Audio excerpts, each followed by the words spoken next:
Halloween, as we know it today, certainly has its origins in Ireland. It's rooted in this Celtic pagan festivals, and you can really see that through some of the things that we do. I think that's the really important thing about Halloween. It's like connection with our ancestors.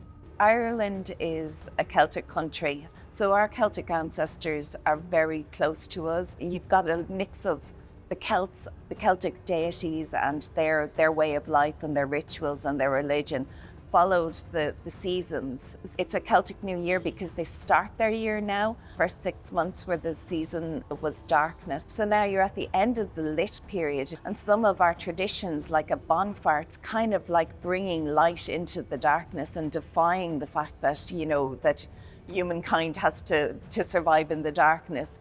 And when you think of the Halloween tradition that we have of the barn brack, it's incredible. It's an Irish cake, but there's always a ring in it. But there was a lot of other objects placed in there that could have foretold your future. In fact, it's hard to believe there was any cake at all in it, because there was coins for wealth and, a thimble for spinsterhood, and maybe for a button for bachelorhood. It's an ancient custom, and it's obviously been handed down for generations, but that idea of foretelling your future, it's still here in our traditions today. When you think of our Halloween games, they're so surrounded by the fact that the Halloween fair, or this food that has come in from the land, is part of the games. And that idea of dressing up in a mask and covering your face, it means that you can go around and be anything you want, really.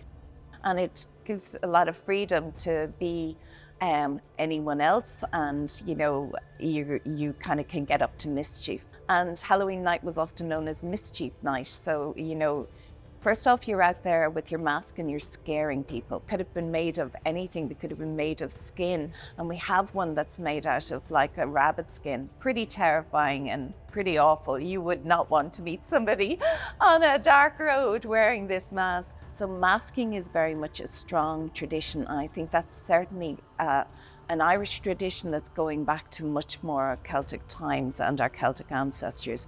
We have a particular story that we know, the jack-o'-lantern, this mythical blacksmith. He was a bit mean. He wasn't going to be allowed into hell or heaven. Jack wonders, how is he going to find his way to earth? The devil is reputed to have given him a lantern. The belief on Halloween night is that he might be seen like walking the bogland.